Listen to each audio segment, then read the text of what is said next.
Herbert West, Reanimator by H.P. Lovecraft.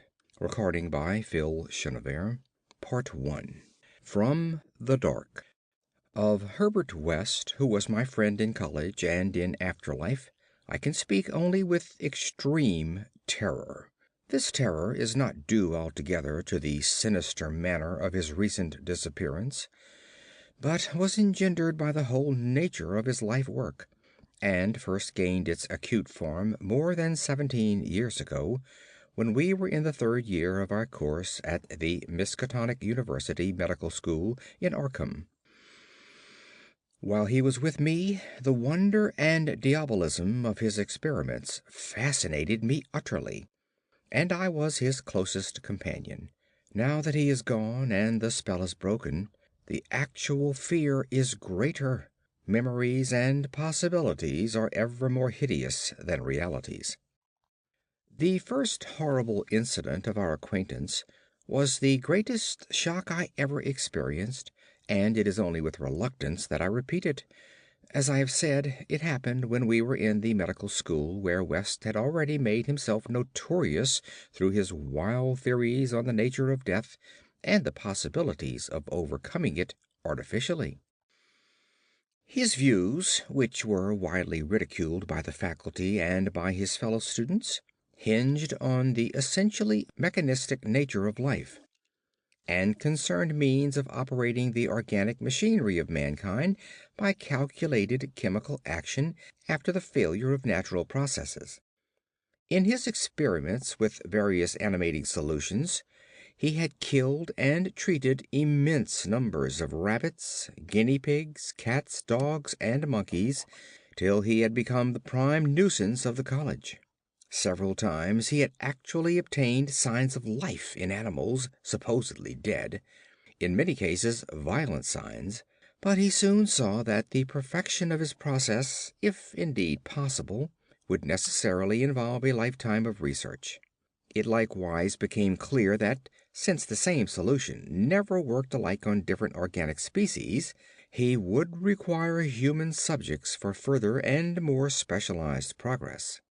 It was here that he first came into conflict with the college authorities, and was debarred from future experiments by no less a dignity than the dean of the medical school himself, the learned and benevolent Dr. Allen Halsey, whose work in behalf of the stricken is recalled by every old resident of Arkham. I had always been exceptionally tolerant of West's pursuits, and we frequently discussed his theories, whose ramifications and corollaries were almost infinite. Holding with Haeckel that all life is a chemical and physical process, and that the so-called soul is a myth, my friend believed that artificial reanimation of the dead can depend only on the condition of the tissues, and that unless actual decomposition has set in, a corpse fully equipped with organs may, with suitable measures, be set going again in the peculiar fashion known as life. That the psychic or intellectual life may be impaired by the slight deterioration of sensitive brain cells, which even a short period of death would be apt to cause, West fully realized. It had at first been his hope to find a reagent which would restore a vitality before the actual advent of death, and only repeated failures on animals had shown him that the natural and artificial life motions were incompatible. He then sought extreme freshness in his specimens, injecting his solutions into the blood immediately after the extinction of life. It was this circumstance which made the professors so carelessly skeptical, for they felt that true death had not occurred in any case. They did not stop to view the matter closely and reasoningly. It was not long after the faculty had interdicted his work that West confided to me his resolution to get fresh human bodies in some manner and continue in secret the experiments he could no longer perform openly. To hear him discussing ways and means was rather ghastly, for at the college we had never procured anatomical specimens ourselves. Whenever the morgue proved inadequate, 2 local negroes attended to this matter, and they were seldom questioned. West was then a small, slender, spectacled youth with delicate features, yellow hair, pale blue eyes, and a soft voice, and it was uncanny to hear him dwelling on the relative merits of Christ Church Cemetery and the Potter's Field. We finally decided on the Potter's Field because practically everybody in Christchurch was embalmed, a thing, of course, ruinous to West's researches. I was by this time his active and enthralled assistant, and helped him make all his decisions, not only concerning the source of bodies, but concerning a suitable place for our loathsome work. It was I who thought of the deserted Chapman farmhouse beyond Meadow Hill, where we fitted up on the ground floor an operating room and a laboratory, each with dark curtains to conceal our midnight doings. The place was far from any road, and in sight of no other house, yet precautions were none the less necessary, since rumors of strange lights started by chance nocturnal roamers would soon bring disaster on our enterprise. It was agreed to call the whole thing a chemical laboratory if discovery should occur.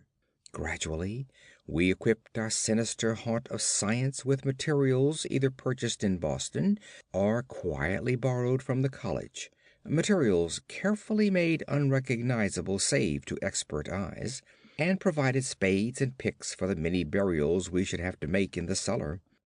At the college we used an incinerator, but the apparatus was too costly for our unauthorized laboratory. Bodies were always a nuisance, even the small guinea pig bodies from the slight clandestine experiments in West's room at the boarding house. We followed the local death notices like ghouls, for our specimens demanded particular qualities.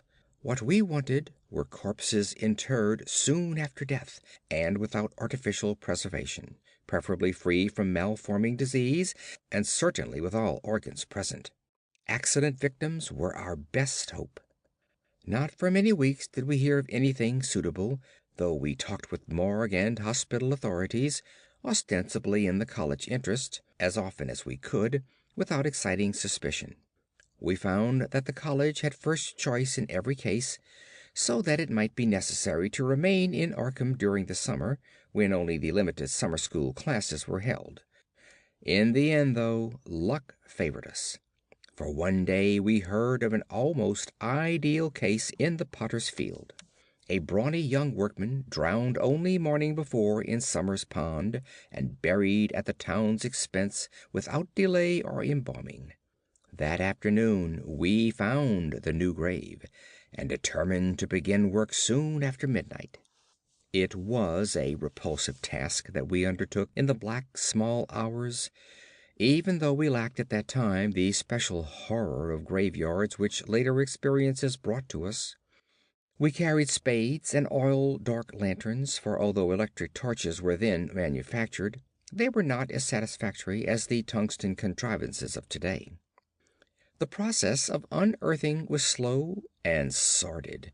It might have been gruesomely poetical if we had been artists instead of scientists, and we were glad when our spades struck wood. When the pine box was fully uncovered, West scrambled down and removed the lid, dragging out and propping up the contents. I reached down and hauled the contents out of the grave, and then both toiled hard to restore the spot to its former appearance. The affair made us rather nervous, especially the stiff form and vacant face of our first trophy, but we managed to remove all traces of our visit. When we had patted down the last shovelful of earth, we put the specimen in a canvas sack and set out for the old Chapman place beyond Meadow Hill. On an improvised dissecting table in the old farmhouse, by the light of a powerful acetylene lamp, the specimen was not very spectral looking. It had been a sturdy and apparently unimaginative youth of wholesome plebeian type, large-framed, gray-eyed, and brown-haired, a sound animal without psychological subtleties, and probably having vital processes of the simplest and healthiest sort. Now, with the eyes closed, it looked more asleep than dead, though the expert test of my friend soon left no doubt on that score. We had, at last, what West had always longed for: a real dead man of the ideal kind, ready for the solution as prepared according to the most careful calculations and theories for human use. The tension on our part became very great. We knew that there was scarcely a chance for anything like complete success, and we could not avoid hideous fears at possible grotesque results of partial animation. Especially were we apprehensive concerning the mind and impulses of the creature, since in the space following death some of the more delicate cerebral cells might well have suffered deterioration. I myself still held some curious notions about the traditional soul of man, and felt an awe at the secrets that might be told by one returning from the dead. I wondered what sights this placid youth might have seen in inaccessible spheres, and what he could relate if fully restored to life. But my wonder was not overwhelming, since, for the most part, I shared the materialism of my friend. He was calmer than I as he forced a large quantity of his fluid into a vein of the body's arm, immediately binding the incision securely. The waiting was gruesome, but West never faltered. Every now and then he applied his stethoscope to the specimen and bore the negative results philosophically. After about 3/4 of an hour without the least sign of life, he disappointedly pronounced the solution inadequate, but determined to make the most of his opportunity and try one change in the formula before disposing of his ghastly prize. We had that afternoon dug a grave in the cellar, and would have to fill it in by dawn, for although we had fixed a lock on the house, we wished to shun even the remotest risk of a ghoulish discovery. Besides, the body would not be even approximately fresh the next night. So, taking the solitary acetylene lamp into the adjacent laboratory, we left our silent guest on the slab in the dark, and bent every energy to the mixing of a new solution, the weighing and measuring supervised by West with an almost fanatical care. The awful event was very sudden and wholly unexpected. I was pouring something from one test tube to another, and West was busy over the alcohol blast lamp, which had to answer for a Bunsen burner in this gasless edifice, when from the pitch-black room we had left there burst the most appalling and demoniac succession of cries that either of us had ever heard.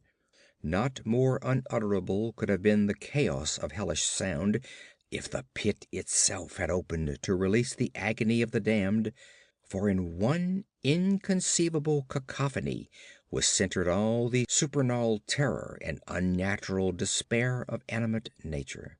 Human it could not have been. It was not in man to make such sounds, and without a thought of our late employment or its possible discovery, both West and I leaped to the nearest window like stricken animals, overturning test tubes, lamp, and retorts, and vaulting madly into the starred abyss of the rural night. I think we screamed ourselves as we stumbled frantically toward the town, though as we reached the outskirts we put on a semblance of restraint, just enough to seem like belated revelers staggering home from a debauch. We did not separate, but managed to get to West's room, where we whispered with the gas up until dawn. By then we had calmed ourselves a little with rational theories and plans for investigation, so that we could sleep through the day, classes being disregarded. But that evening 2 items in the paper, wholly unrelated, made it again impossible for us to sleep. The old deserted Chapman house had inexplicably burned to an amorphous heap of ashes. That we could understand because of the upset lamp. Also, an attempt had been made to disturb a new grave in the potter's field, as if by futile and spadeless clawing at the earth. That we could not understand, for we had patted down the mound very carefully. And for 17 years after that, West would look frequently over his shoulder and complain of fancied footsteps behind him. Now he has disappeared. Part 2. The Plague-Daemon. I shall never forget that hideous summer 16 years ago, when, like a noxious efreet from the halls of Eblis, typhoid stalked leeringly through Arkham. It is by that satanic scourge that most recall the year, for truly terror brooded with bat wings over the piles of coffins in the tombs of Christ Church Cemetery. Yet for me there is a greater horror in that time, a horror known to me alone, now that Herbert West has disappeared. West and I were doing postgraduate work in summer classes at the medical school at Miskatonic University, and my friend had attained a wide notoriety because of his experiments leading toward the revivification of the dead. After the scientific slaughter of uncounted small animals, the freakish work had ostensibly stopped by order of our skeptical dean, Dr. Allen Halsey, though West had continued to perform certain secret tests in his dingy boarding house room, and had on one terrible and unforgettable occasion taken a human body from its grave in the Potter's Field to a deserted farmhouse beyond Meadow Hill. I was with him on that odious occasion, and saw him inject into the still veins the elixir which he thought would to some extent restore life's chemical and physical processes. It had ended horribly, in a delirium of fear which we gradually came to attribute to our own overwrought nerves, and West had never afterward been able to shake off a maddening sensation of being haunted and hunted. The body had not been quite fresh enough. It is obvious that to restore normal mental attributes, a body must be very fresh indeed, and the burning of the old house had prevented us from burying the thing. It would have been better if we could have known it was underground. After that experience, West had dropped his researches for some time, but as the zeal of the born scientist slowly returned, he again became importunate with the college faculty, pleading for the use of the dissecting room and of fresh human specimens for the work he regarded as so overwhelmingly important. His pleas, however, were wholly in vain, for the decision of Dr. Halsey was inflexible, and the other professors all endorsed the verdict of their leader. In the radical theory of reanimation they saw nothing but the immature vagaries of a youthful enthusiast, whose slight form, yellow hair, spectacled blue eyes, and soft voice gave no hint of the supernormal, almost diabolical, power of the cold brain within. I can see him now as he was then, and I shiver. He grew sterner of face, but never elderly. And now Sefton Asylum has had the mishap and West has vanished. West clashed disagreeably with Dr. Halsey near the end of our last undergraduate term in a wordy dispute that did less credit to him than to the kindly dean in point of courtesy. He felt that he was needlessly and irrationally retarded in a supremely great work, a work which he could of course conduct to suit himself in later years, but which he wished to begin while still possessed of the exceptional faculties of the university. That the tradition-bound elders should ignore his singular results on animals and persist in their denial of the possibility of reanimation was inexpressibly disgusting and almost incomprehensible to a youth of West's logical temperament. Only greater maturity could help him understand the chronic mental limitations of the Professor Doctor type, the product of generations of pathetic puritanism. Kindly, conscientious, and sometimes gentle and amiable, yet always narrow, intolerant, custom-ridden, and lacking in perspective. Age has more charity for these incomplete yet high-souled characters, whose worst real vice is timidity, and who are ultimately punished by general ridicule for their intellectual sins. Sins like Ptolemism, Calvinism, anti-Darwinism, anti-Nietzscheism, and every sort of Sabbatarianism and sumptuary legislation.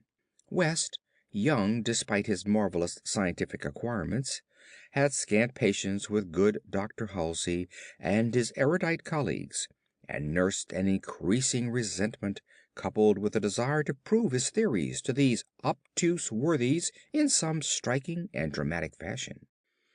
Like most youths, he indulged in elaborate daydreams of revenge, triumph, and final magnanimous forgiveness. And then had come the scourge, grinning and lethal, from the nightmare caverns of Tartarus. West and I graduated about the time of its beginning, but had remained for additional work at the summer school, so that we were in Arkham when it broke with full demoniac fury upon the town. Though not as yet licensed physicians, we now had our degrees, and were pressed frantically into public service as the numbers of the stricken grew. The situation was almost past management, and deaths ensued too frequently for the local undertakers fully to handle. Burials without embalming were made in rapid succession, and even the Christ Church Cemetery receiving tomb was crammed with coffins of the unembalmed dead.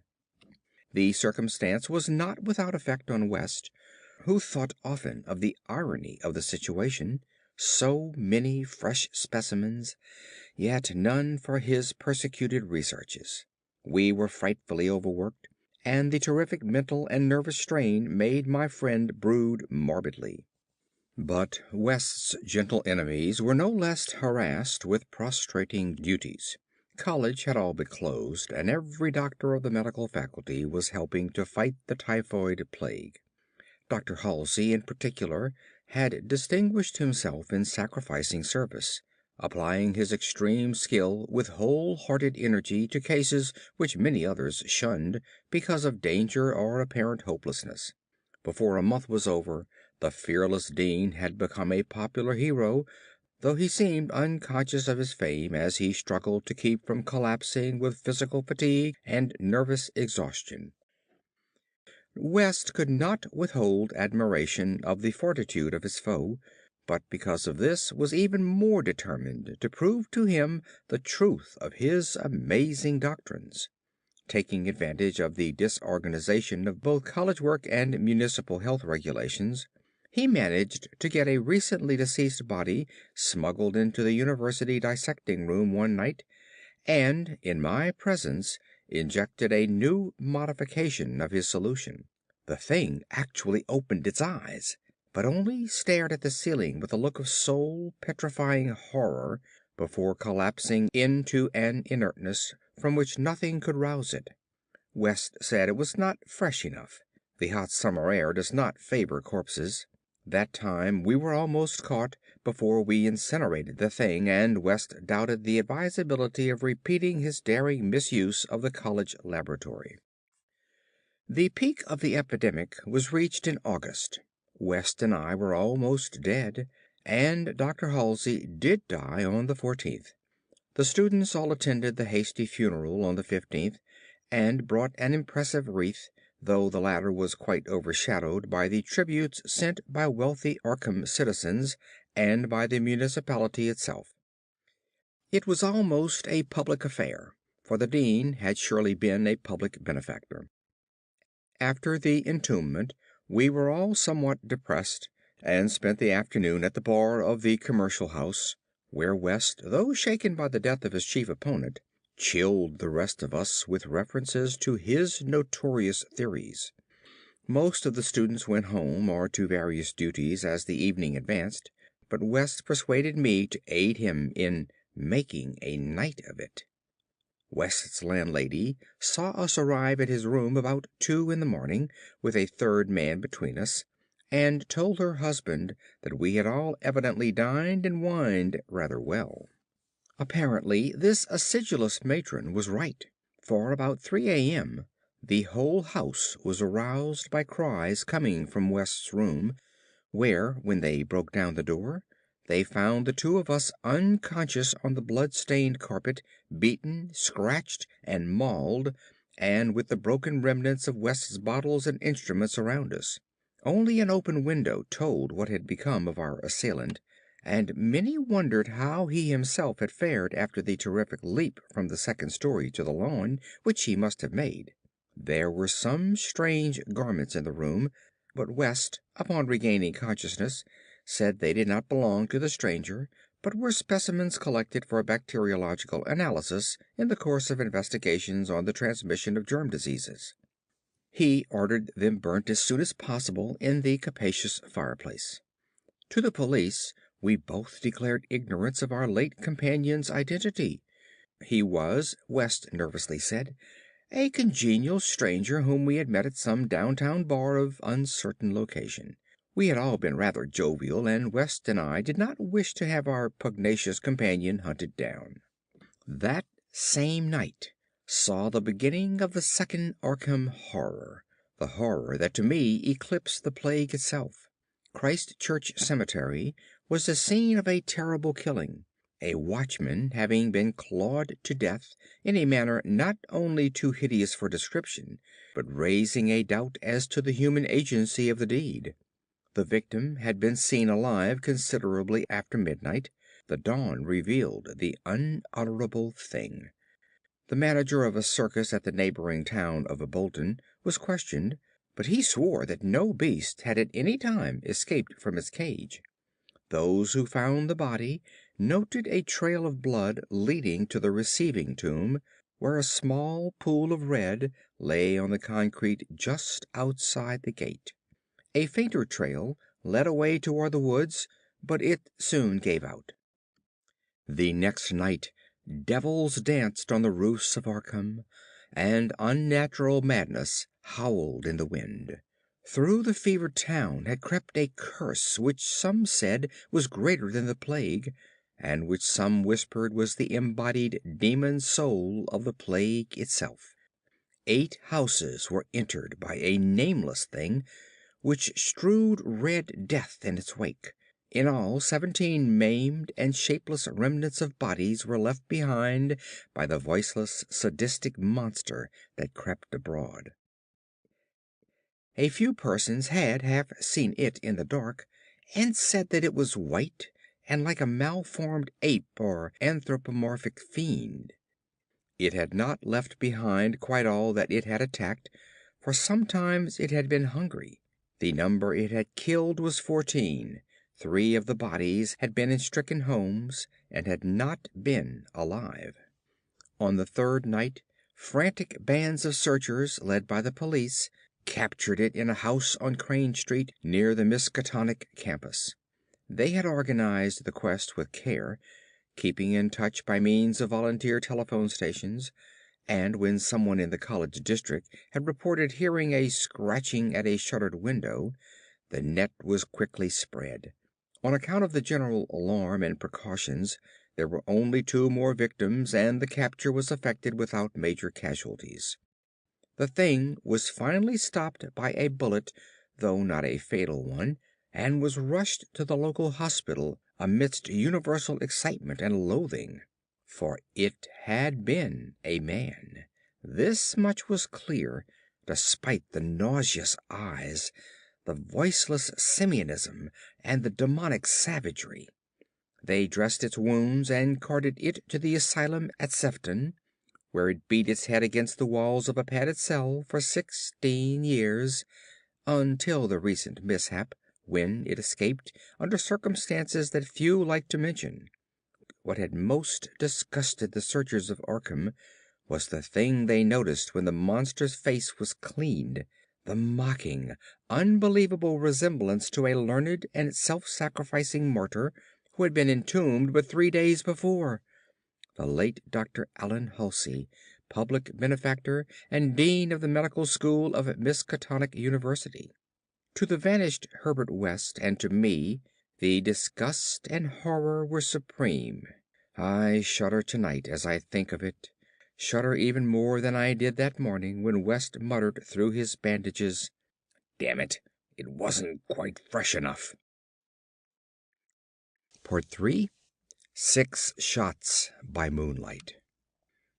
It is uncommon to fire all 6 shots of a revolver with great suddenness when one would probably be sufficient, but many things in the life of Herbert West were uncommon. It is, for instance, not often that a young physician leaving college is obliged to conceal the principles which guide his selection of a home and office, yet that was the case with Herbert West. When he and I obtained our degrees at the medical school of Miskatonic University, and sought to relieve our poverty by setting up as general practitioners, we took great care not to say that we chose our house because it was fairly well isolated, and as near as possible to the potter's field. Reticence such as this is seldom without a cause, nor indeed was ours, for our requirements were those resulting from a life work distinctly unpopular. Outwardly we were doctors only, but beneath the surface were aims of far greater and more terrible moment, for the essence of Herbert West's existence was a quest amid black and forbidding realms of the unknown, in which he hoped to uncover the secret of life and restore to perpetual animation the graveyard's cold clay. Such a quest demands strange materials, among them fresh human bodies, and in order to keep supplied with these indispensable things one must live quietly and not far from a place of informal interment. West and I had been in college, and I had been the only one to sympathize with his hideous experiments. Gradually I had come to be his inseparable assistant, and now that we were out of college we had to keep together. It was not easy to find a good opening for two doctors in company, but finally the influence of the university secured us a practice in Bolton, a factory town near Arkham, the seat of the college. The Bolton worsted mills are the largest in the Miskatonic Valley, and their polyglot employees are never popular as patients with the local physicians. We chose our house with the greatest care, seizing at last on a rather run-down cottage near the end of Pond Street, 5 numbers from the closest neighbor, and separated from the local potter's field by only a stretch of meadowland, bisected by a narrow neck of the rather dense forest which lies to the north. The distance was greater than we wished, but we could get no nearer house without going on the other side of the field, wholly out of the factory district. We were not much displeased, however, since there were no people between us and our sinister source of supplies. The walk was a trifle long, but we could haul our silent specimens undisturbed. Our practice was surprisingly large from the very first, large enough to please most young doctors, and large enough to prove a bore and a burden to students whose real interest lay elsewhere. The mill hands were of somewhat turbulent inclinations, and besides their many natural needs, their frequent clashes and stabbing affrays gave us plenty to do. But what actually absorbed our minds was the secret laboratory we had fitted up in the cellar, the laboratory with the long table under the electric lights, where in the small hours of the morning we often injected West's various solutions into the veins of the things we dragged from the potter's field. West was experimenting madly to find something which would start a man's vital motions anew after they had been stopped by the thing we called death, but had encountered the most ghastly obstacles. The solution had to be differently compounded for different types. What would serve for guinea pigs would not serve for human beings, and different human specimens required large modifications. The bodies had to be exceedingly fresh, or the slightest decomposition of brain tissue would render perfect reanimation impossible. Indeed, the greatest problem was to get them fresh enough. West had had horrible experiences during his secret college researches with corpses of doubtful vintage. The results of partial or imperfect animation were much more hideous than were the total failures, and we both held fearsome recollections of such things. Ever since our first demoniac session in the deserted farmhouse on Meadow Hill in Arkham, we had felt a brooding menace, and West, though a calm, blond, blue-eyed scientific automaton in most respects, often confessed to a shuddering sensation of stealthy pursuit. He half felt that he was followed, a psychological delusion of shaken nerves enhanced by the undeniably disturbing fact that at least one of our reanimated specimens was still alive, a frightful carnivorous thing in a padded cell at Sefton. Then there was another, our first, whose exact fate we had never learned. We had fair luck with specimens in Bolton, much better than in Arkham. We had not been settled a week before we got an accident victim on the very night of burial, and made it open its eyes with an amazingly rational expression before the solution failed. It had lost an arm. If it had been a perfect body, we might have succeeded better. Between then and the next January, we secured 3 more, one total failure, one case of marked muscular motion, and one rather shivery thing. It rose of itself and uttered a sound. Then came a period when luck was poor. Internments fell off, and those that did occur were of specimens either too diseased or too maimed for use. We kept track of all the deaths and their circumstances with systematic care. One March night, however, we unexpectedly obtained a specimen which did not come from the potter's field. In Bolton, the prevailing spirit of Puritanism had outlawed the sport of boxing, with the usual result. Surreptitious and ill-conducted bouts among the mill workers were common, and occasionally professional talent of low grade was imported.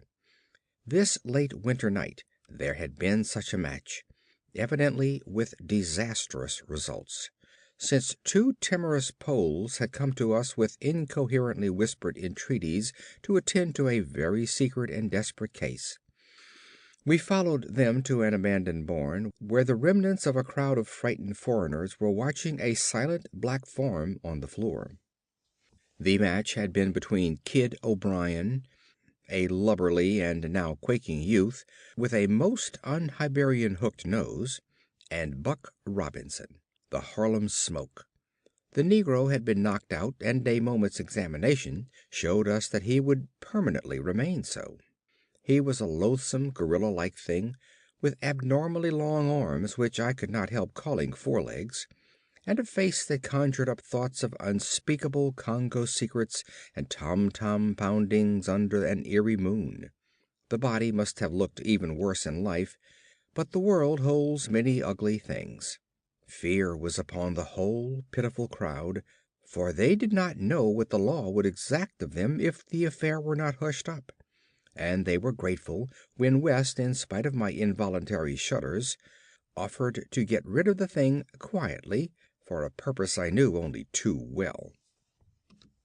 There was a bright moonlight over the snowless landscape, but we dressed the thing and carried it home between us through the deserted streets and meadows, as we had carried a similar thing one horrible night in Arkham.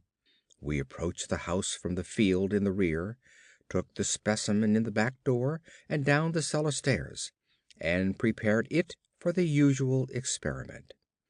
Our fear of the police was absurdly great, though we had timed our trip to avoid the solitary patrolman of that section. The result was wearily anticlimactic. Ghastly as our prize appeared, it was wholly unresponsive to every solution we injected in its black arm, solutions prepared from experience with white specimens only. So as the hour grew dangerously near to dawn, we did as we had done with the others, dragged the thing across the meadows to the neck of the woods near the potter's field, and buried it there in the best sort of grave the frozen ground would furnish.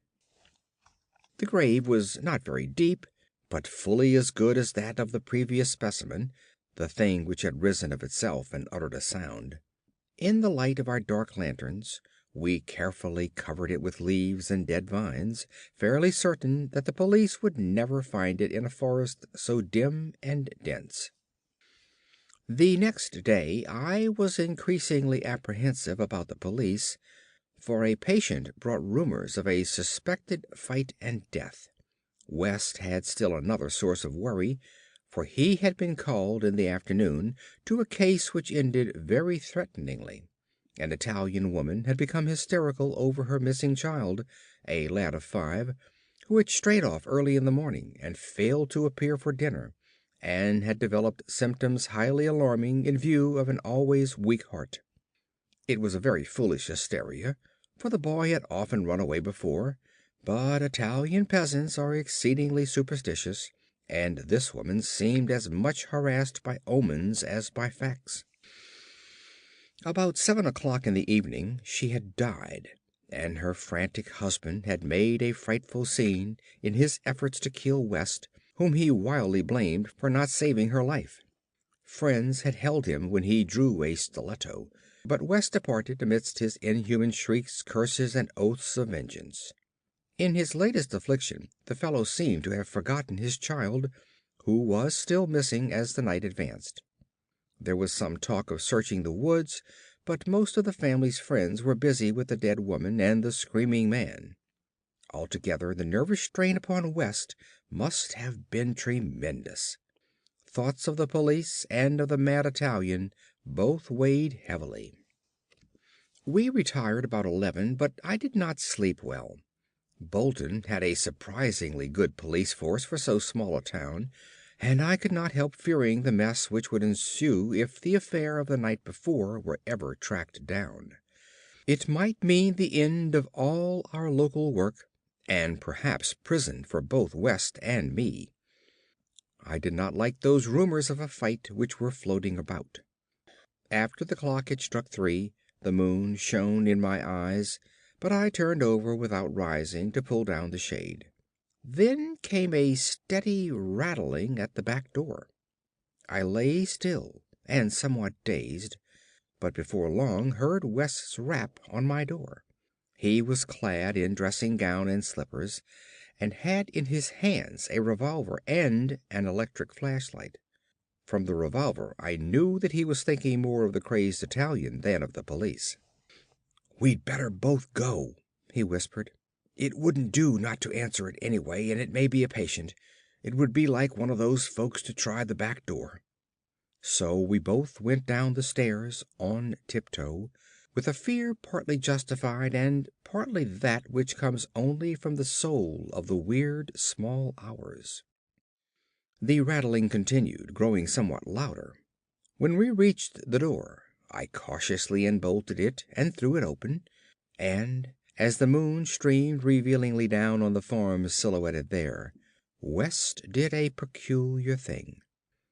Despite the obvious danger of attracting notice and bringing down on our heads the dreaded police investigation, a thing which after all was mercifully averted by the relative isolation of our cottage, my friend suddenly, excitedly, and unnecessarily emptied all 6 chambers of his revolver into the nocturnal visitor. For that visitor was neither Italian nor policeman. Looming hideously against the spectral moon was a gigantic, misshapen thing not to be imagined save in nightmares. A glassy-eyed, ink-black apparition nearly on all fours, covered with bits of mold, leaves, and vines, foul with caked blood, and having between his glistening teeth a snow-white, terrible cylindrical object terminating in a tiny hand. Part 4. The Scream of the Dead.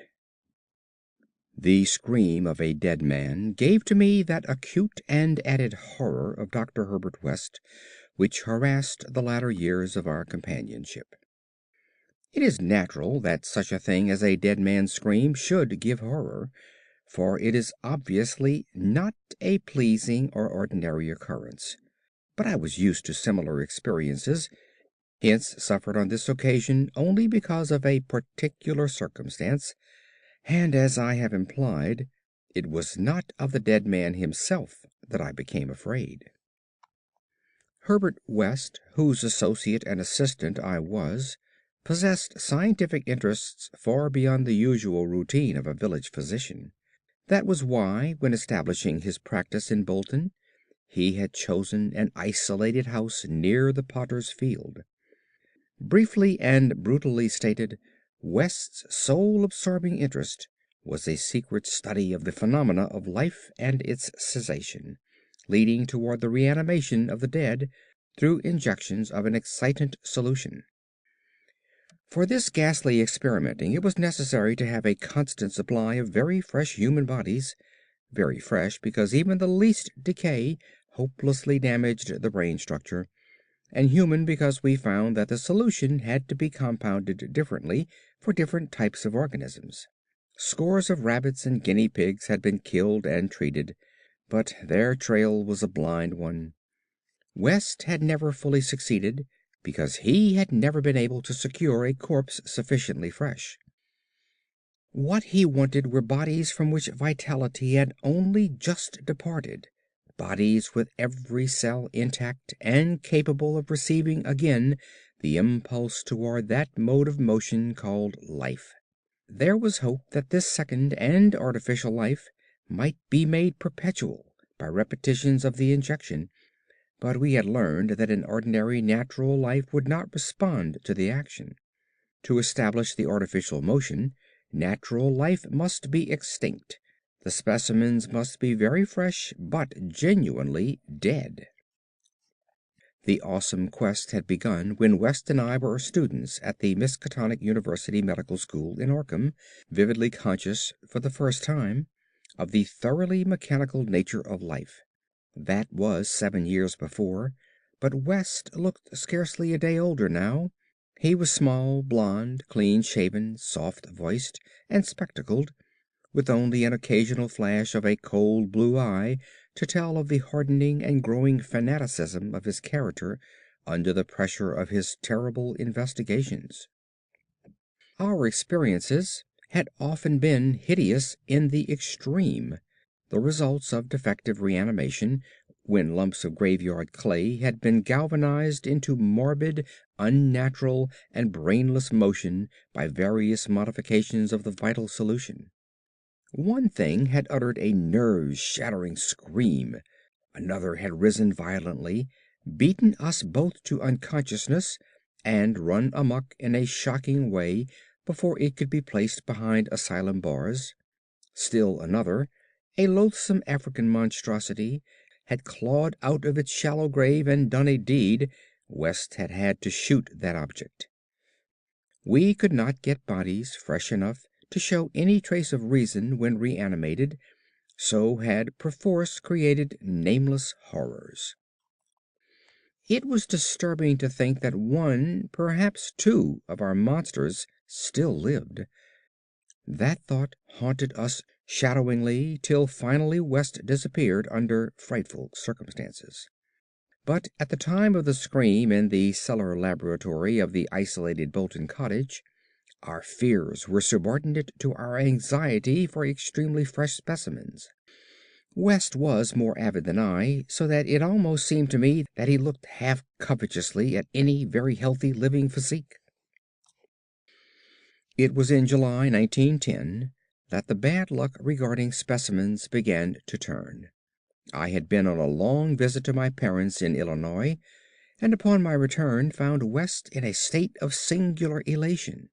He had, he told me excitedly, in all likelihood solved the problem of freshness through an approach from an entirely new angle, that of artificial preservation. I had known that he was working on a new and highly unusual embalming compound, and was not surprised that it had turned out well, but until he explained the details, I was rather puzzled as to how such a compound could help in our work, since the objectionable staleness of the specimens was largely due to decay occurring before we secured them. This I now saw West had clearly recognized. Creating his embalming compound for future rather than immediate use, and trusting to fate to supply again some very recent and unburied corpse, as it had years before when we obtained the Negro killed in the Boston prize fight. At last fate had been kind, so that on this occasion there lay in the secret cellar laboratory a corpse whose decay could not by any possibility have begun. What would happen on reanimation, and whether we could hope for a revival of mind and reason, West did not venture to predict. The experiment would be a landmark in our studies, and he had saved the new body for my return, so that both might share the spectacle in accustomed fashion.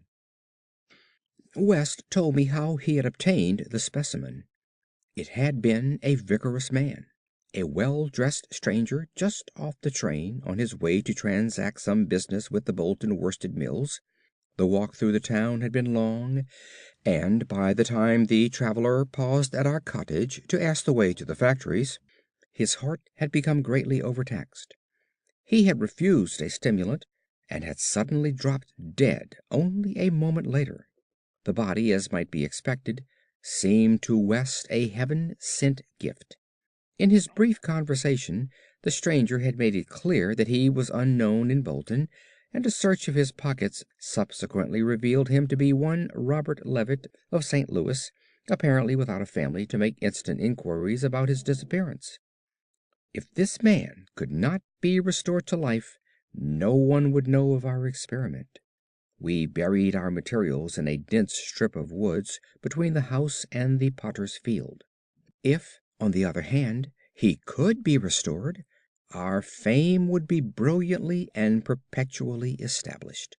So without delay West had injected into the body's wrists the compound which would hold it fresh for use after my arrival. The matter of the presumably weak heart, which to my mind imperiled the success of our experiment, did not appear to trouble West extensively. He hoped at last to obtain what he had never obtained before, a rekindled spark of reason and perhaps a normal living creature. So on the night of July 18, 1910, Herbert West and I stood in the cellar laboratory and gazed at a white, silent figure beneath the dazzling arc light. The embalming compound had worked uncannily well, for as I stared fascinatedly at the sturdy frame which had lain 2 weeks without stiffening, I was moved to seek West's assurance that the thing was really dead.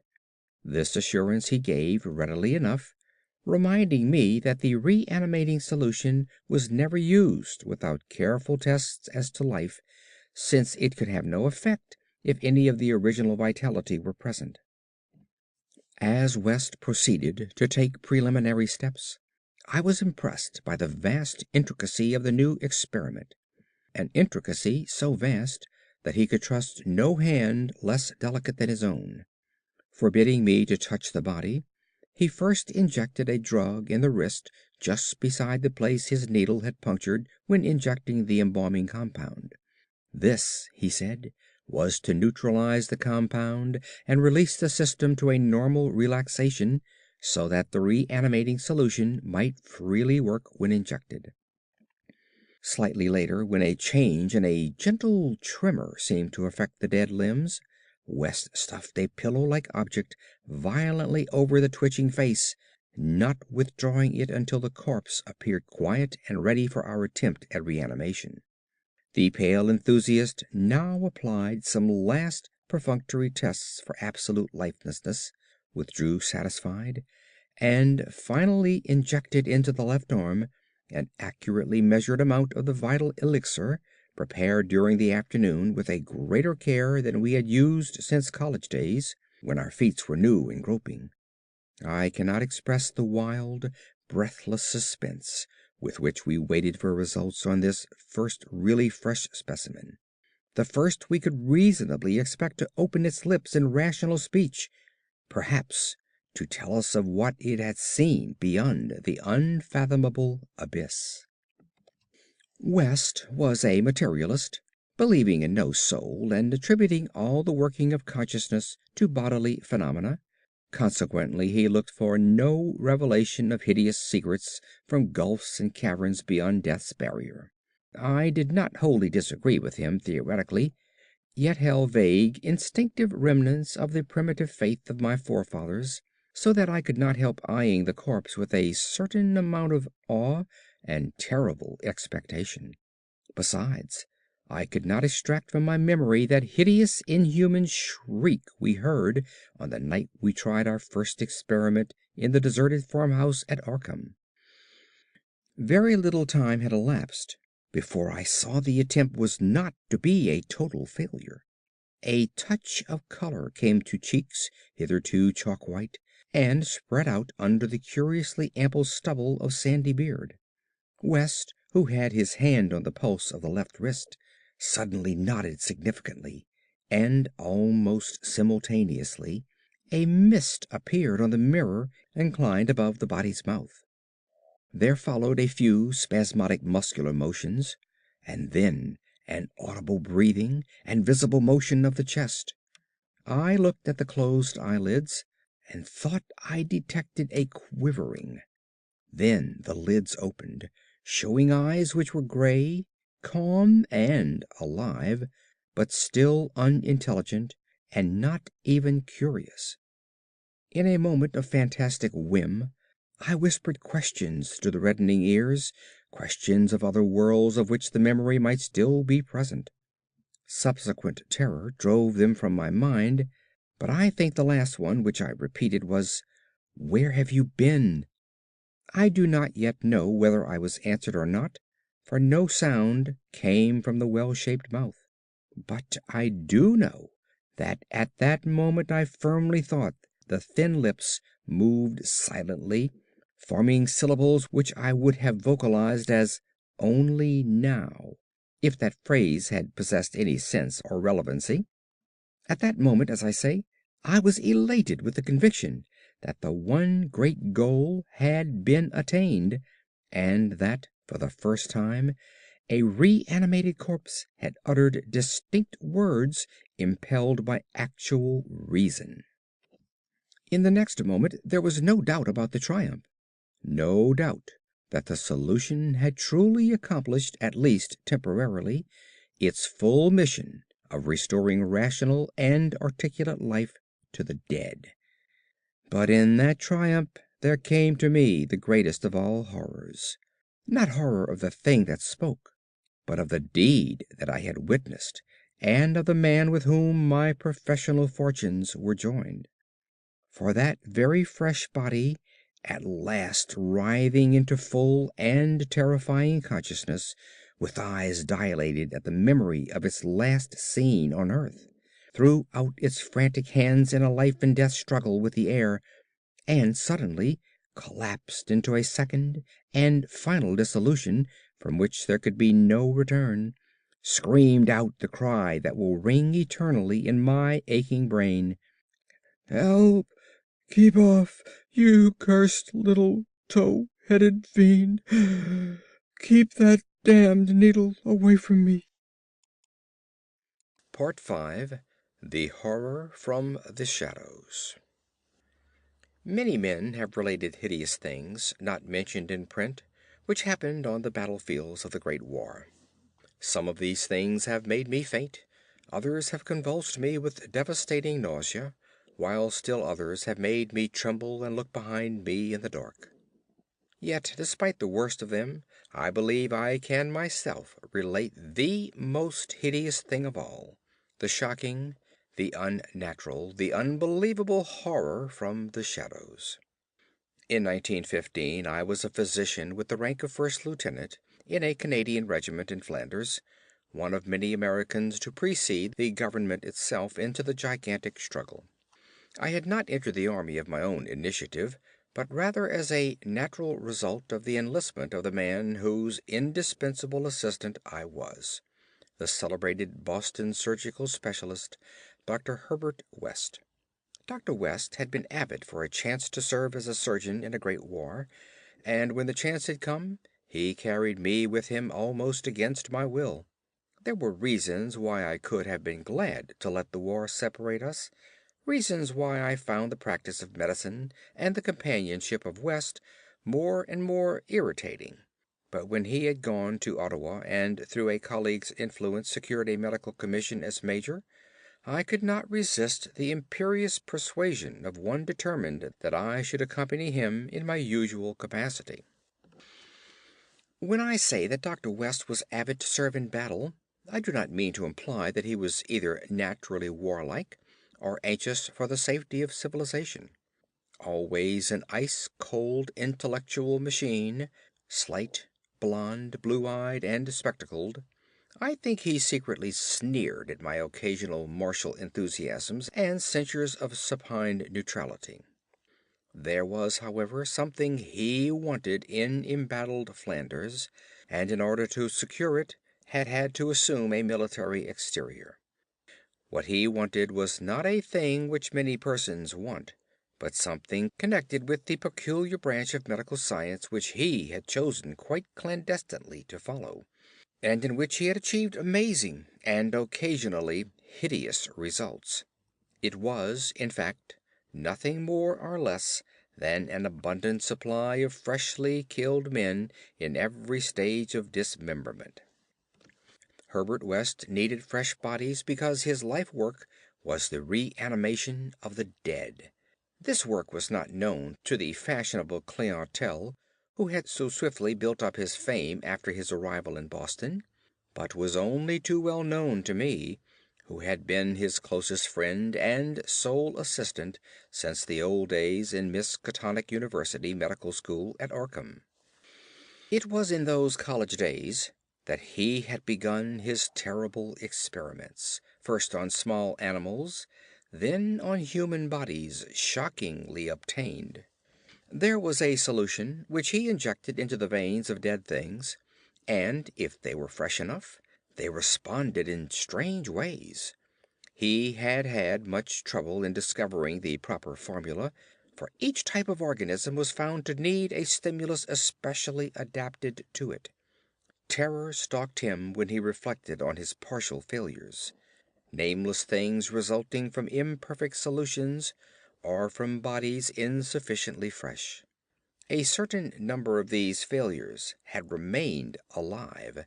One was in an asylum, while others had vanished, and as he thought of conceivable yet virtually impossible eventualities, he often shivered beneath his usual stolidity. West had soon learned that absolute freshness was the prime requisite for useful specimens, and had accordingly resorted to frightful and unnatural expedients in body snatching. In college, and during our early practice together in the factory town of Bolton, my attitude toward him had been largely one of fascinated admiration, but as his boldness in methods grew, I began to develop a gnawing fear. I did not like the way he looked at healthy living bodies, and then there came a nightmarish session in the cellar laboratory when I learned that a certain specimen had been a living body when he secured it. That was the first time he had ever been able to revive the quality of rational thought in a corpse, and his success, obtained at such a loathsome cost, had completely hardened him. Of his methods in the intervening 5 years I dare not speak.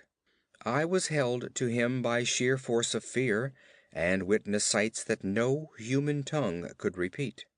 Gradually I came to find Herbert West himself more horrible than anything he did. That was when it dawned on me that his once normal scientific zeal for prolonging life had subtly degenerated into a mere morbid and ghoulish curiosity and secret sense of charnel picturesqueness. His interest became a hellish and perverse addiction to the repellently and fiendishly abnormal. He gloated calmly over artificial monstrosities which would make most healthy men drop dead from fright and disgust. He became, behind his pallid intellectuality, a fastidious Baudelarian of physical experiment, a languid Elagabalus of the tombs. Dangers he met unflinchingly. Crimes he committed unmoved. I think the climax came when he had proved his point that rational life can be restored, and had sought new worlds to conquer by experimenting on the reanimation of detached parts of bodies. He had wild and original ideas on the independent vital properties of organic cells and nerve tissues separated from natural physiological systems, and achieved some hideous preliminary results in the form of never dying, artificially nourished tissue obtained from the nearly hatched eggs of an indescribable tropical reptile. Two biological points he was exceedingly anxious to settle. First, whether any amount of consciousness and rational action be possible without the brain, proceeding from the spinal cord and various nerve centers, and second, whether any kind of ethereal intangible relation distinct from the material cells may exist to link the surgically separated parts of what has previously been a single living organism. All this research work required a prodigious supply of freshly slaughtered human flesh, and that was why Herbert West had entered the Great War.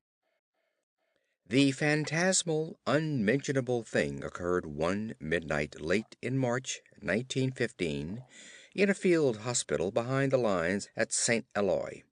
I wonder even now if it could have been other than a demoniac dream of delirium. West had a private laboratory in an east room of the barn-like temporary edifice assigned him on his plea that he was devising new and radical methods for the treatment of hitherto hopeless cases of maiming. There he worked like a butcher in the midst of his gory wares. I could never get used to the levity with which he handled and classified certain things.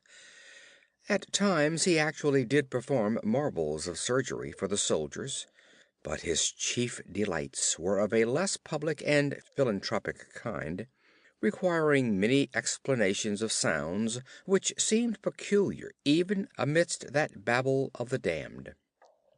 Among these sounds were frequent revolver shots, surely not uncommon on a battlefield, but distinctly uncommon in a hospital.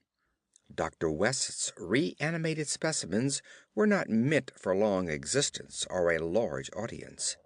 Besides human tissue, West employed much of the reptile embryo tissue which he had cultivated with such singular results. It was better than human material for maintaining life in organless fragments, and that was now my friend's chief activity. In a dark corner of the laboratory, over a queer incubating burner, he kept a large covered vat full of this reptilian cell matter, which multiplied and grew puffily and hideously. On the night of which I speak, we had a splendid new specimen, a man at once physically powerful and of such high mentality that a sensitive nervous system was assured. It was rather ironic, for he was the officer who had helped West to his commission, and who was now to have been our associate. Moreover, he had in the past secretly studied the theory of reanimation to some extent under West. Major Sir Eric Moreland Chapham Lee, D.S.O., was the greatest surgeon in our division, and had been hastily assigned to the St. Eloi sector when news of the heavy fighting reached headquarters. He had come in an aeroplane piloted by the intrepid Lieutenant Ronald Hill, only to be shot down when directly over his destination. The fall had been spectacular and awful. Hill was unrecognizable afterward, but the wreck yielded up the great surgeon in a nearly decapitated but otherwise intact condition. West had greedily seized the lifeless thing which had once been his friend and fellow scholar, and I shuddered when he finished severing the head, placed it in his hellish vat of pulpy reptile tissue to preserve it for future experiments, and proceeded to treat the decapitated body on the operating table. He injected new blood, joined certain veins, arteries, and nerves at the headless neck, and closed the ghastly aperture with engrafted skin from an unidentified specimen which had borne an officer's uniform. I knew what he wanted, to see if this highly organized body could exhibit, without its head, any of the signs of mental life which had distinguished Sir Eric Moreland Chapham Lee. Once a student of reanimation, this silent trunk was now gruesomely called upon to exemplify it. I can still see Herbert West under the sinister electric light as he injected his reanimating solution into the arm of the headless body. The scene I cannot describe. I should faint if I tried it, for there is madness in a room full of classified charnel things, with blood and lesser human debris almost ankle deep on the slimy floor, and with hideous reptilian abnormalities sprouting, bubbling, and baking over a winking bluish-green specter of dim flame in a far corner of black shadows. The specimen, as West repeatedly observed, had a splendid nervous system.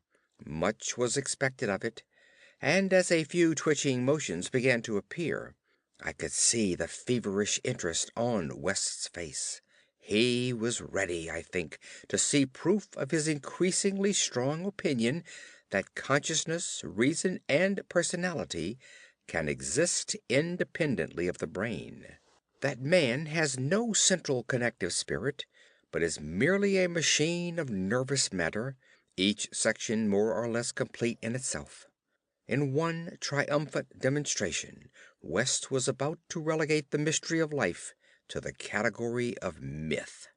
The body now twitched more vigorously, and beneath our avid eyes commenced to heave in a frightful way. The arms stirred disquietingly, the legs drew up, and various muscles contracted in a repulsive kind of writhing. Then the headless thing threw out its arms in a gesture which was unmistakably one of desperation, an intelligent desperation apparently sufficient to prove every theory of Herbert West. Certainly the nerves were recalling the man's last act in life, the struggle to get free of the falling aeroplane. What followed I shall never positively know. It may have been wholly an hallucination from the shock caused at that instant by the sudden and complete destruction of the building in a cataclysm of German shell fire. Who can gainsay it, since West and I were the only proved survivors?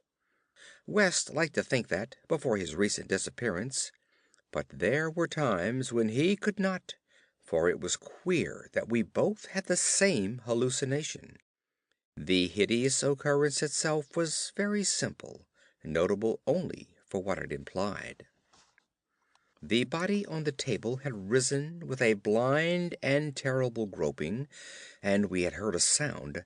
I should not call that sound a voice, for it was too awful, and yet its timbre was not the most awful thing about it. Neither was its message. It had merely screamed, "Jump, Ronald, for God's sake, jump!" The awful thing was its source, for it had come from the large covered vat in that ghoulish corner of crawling black shadows. Part 6. The Tomb Legions. When Dr. Herbert West disappeared a year ago, the Boston police questioned me closely. They suspected that I was holding something back, and perhaps suspected graver things, but I could not tell them the truth because they would not have believed it. They knew, indeed, that West had been connected with activities beyond the credence of ordinary men, for his hideous experiments in the reanimation of dead bodies had long been too extensive to admit of perfect secrecy.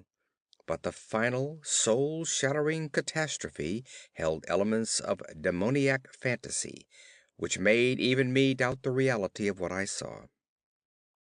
I was West's closest friend and only confidential assistant. We had met years before in medical school, and from the first I had shared his terrible researches. He had slowly tried to perfect a solution which, injected into the veins of the newly deceased, would restore life, a labor demanding an abundance of fresh corpses and therefore involving the most unnatural actions. Still more shocking were the products of some of the experiments. Grisly masses of flesh that had been dead, but that West waked to a blind, brainless, nauseous animation. These were the usual results, for in order to reawaken the mind, it was necessary to have specimens so absolutely fresh that no decay could possibly affect the delicate brain cells. This need for very fresh corpses had been West's moral undoing. They were hard to get, and one awful day he had secured his specimen while it was still alive and vigorous. A struggle, a needle, and a powerful alkaloid had transformed it to a very fresh corpse, and the experiment had succeeded for a brief and memorable moment. But West had emerged with a soul calloused and seared, and a hardened eye which sometimes glanced with a kind of hideous and calculating appraisal at men of especially sensitive brain and especially vigorous physique. Toward the last I became acutely afraid of West, for he began to look at me that way. People did not seem to notice his glances, but they noticed my fear, and after his disappearance used that as a basis for some absurd suspicions. West, in reality, was more afraid than I, for his abominable pursuits entailed a life of furtiveness and dread of every shadow. Partly it was the police he feared, but sometimes his nervousness was deeper and more nebulous, touching on certain indescribable things into which he had injected a morbid life, and from which he had not seen that life depart. He usually finished his experiments with a revolver, but a few times he had not been quick enough. There was that first specimen, on whose rifled grave marks of clawing were later seen. There was also the Arkham professor's body, which had done cannibal things before it had been captured and thrust unidentified into a madhouse cell at Sefton, where it beat the walls for 16 years. Most of the other possibly surviving results were things less easy to speak of, for in later years West's scientific zeal had degenerated to an unhealthy and fantastic mania, and he had spent his chief skill in vitalizing not entire human bodies, but isolated parts of bodies, or parts joined to organic matter other than human. It had become fiendishly disgusting by the time he disappeared. Many of the experiments could not even be hinted at in print. The Great War, though, through which both of us served as surgeons, had intensified this side of West. In saying that West's fear of his specimens was nebulous, I have in mind particularly its complex nature. Part of it came merely from knowing of the existence of such nameless monsters, while another part arose from apprehension of the bodily harm they might under certain circumstances do him. Their disappearance added horror to the situation. Of them all, West knew the whereabouts of only one, the pitiful asylum thing. Then there was a more subtle fear, a very fantastic sensation resulting from a curious experiment in the Canadian Army in 1915. West, in the midst of a severe battle, had reanimated Major Sir Eric Moreland Chapham Lee, D.S.O., a fellow physician who knew about his experiments and could have duplicated them. The head had been removed so that the possibilities of quasi-intelligent life in the trunk might be investigated. Just as the building was wiped out by a German shell, there had been a success. The trunk had moved intelligently, and unbelievably to relate, we were both sickeningly sure that articulate sounds had come from the detached head as it lay in a shadowy corner of the laboratory. The shell had been merciful in a way, but West could never feel as certain as he wished that we two were the only survivors. He used to make shuddering conjectures about the possible actions of a headless physician with the power of reanimating the dead. West's last quarters were in a venerable house of much elegance, overlooking one of the oldest burying grounds in Boston.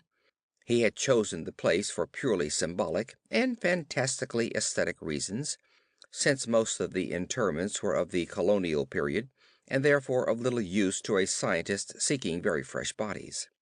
The laboratory was in a sub-cellar, secretly constructed by imported workmen, and containing a huge incinerator for the quiet and complete disposal of such bodies or fragments and synthetic mockeries of bodies as might remain from the morbid experiments and unhallowed amusements of the owner.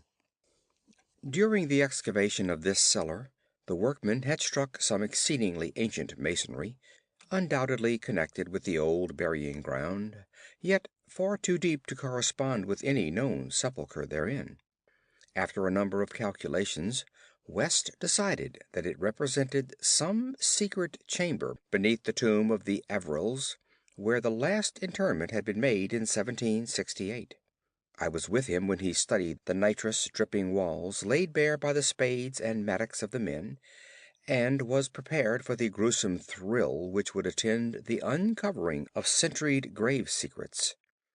But for the first time, West's new timidity conquered his natural curiosity, and he betrayed his degenerating fiber by ordering the masonry left intact and plastered over.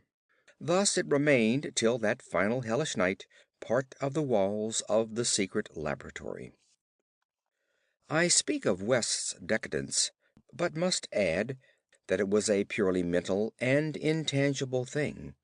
Outwardly he was the same to the last, calm, cold, slight, and yellow-haired, with spectacled blue eyes and a general aspect of youth which years and fears seemed never to change. He seemed calm even when he thought of that clawed grave and looked over his shoulder, even when he thought of the carnivorous thing that gnawed and pawed at Sefton bars. The end of Herbert West began one evening in our joint study, when he was dividing his curious glance between the newspaper and me. A strange headline item had struck him from the crumpled pages, and a nameless Titan claw had seemed to reach down through 16 years. Something fearsome and incredible had happened at Sefton Asylum 50 miles away, stunning the neighborhood and baffling the police. In the small hours of the morning, a body of silent men had entered the grounds, and their leader had aroused the attendants.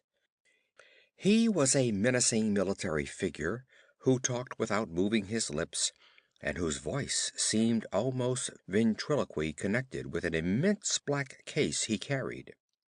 His expressionless face was handsome to the point of radiant beauty, but had shocked the superintendent when the hall light fell on it, for it was a wax face with eyes of painted glass. Some nameless accident had befallen this man. A larger man guided his steps, a repellent hulk whose bluish face seemed half eaten away by some unknown malady. The speaker had asked for the custody of the cannibal monster committed from Arkham 16 years before, and upon being refused, gave a signal which precipitated a shocking riot. The fiends had beaten, trampled, and bitten every attendant who did not flee, killing 4 and finally succeeding in the liberation of the monster. Those victims who could recall the event without hysteria swore that the creatures had acted less like men than like unthinkable automata guided by the wax-faced leader. By the time help could be summoned, every trace of the men and of their mad charge had vanished. From the hour of reading this item until midnight, West sat almost paralyzed. At midnight the doorbell rang, startling him fearfully. All the servants were asleep in the attic, so I answered the bell. As I have told the police, there was no wagon in the street, but only a group of strange-looking figures bearing a large square box, which they deposited in the hallway after one of them had grunted in a highly unnatural voice, "Express prepaid." They filed out of the house with a jerky tread, and as I watched them go I had an odd idea that they were turning toward the ancient cemetery on which the back of the house abutted. When I slammed the door after them, West came downstairs and looked at the box.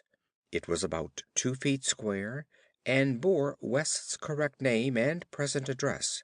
It bore the inscription, "From Eric Morland Chapham Lee, St. Eloi, Flanders."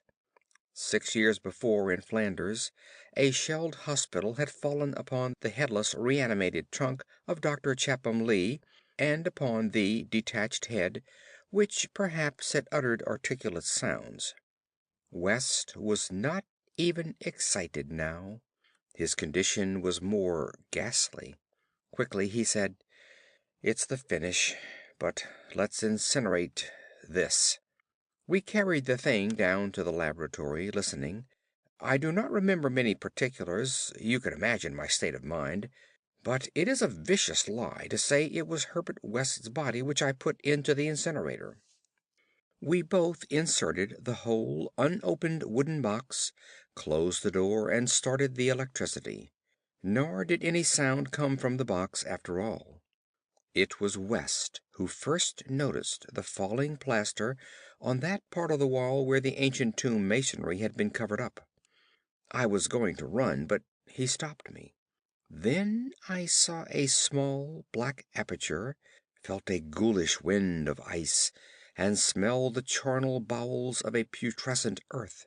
There was no sound, but just then the electric lights went out, and I saw, outlined against some phosphorescence of the netherworld, a horde of silent, toiling things which only insanity or worse could create. Their outlines were human, semi-human, fractionally human, and not human at all. The horde was grotesquely heterogeneous. They were removing the stones quietly, one by one, from the centuried wall. And then, as the breach became large enough, they came out into the laboratory in a single file, led by a talking thing with a beautiful head made of wax. A sort of mad-eyed monstrosity behind the leader seized on Herbert West. West did not resist or utter a sound. Then they all sprang at him and tore him to pieces before my eyes, bearing the fragments away into that subterranean vault of fabulous abominations. West's head was carried off by the wax-headed leader, who wore a Canadian officer's uniform. As it disappeared, I saw that the blue eyes behind the spectacles were hideously blazing with their first touch of frantic, visible emotion. Servants found me unconscious in the morning. West was gone. The incinerator contained only unidentifiable ashes. Detectives have questioned me, but what can I say? The Sefton tragedy they will not connect with West. Not that, nor the man with the box, whose existence they deny. I told them of the vault, and they pointed to the unbroken plaster wall and laughed. So I told them no more. They imply that I am either a madman or a murderer. Probably I am mad. But I might not be mad if those accursed tomb legions had not been so silent.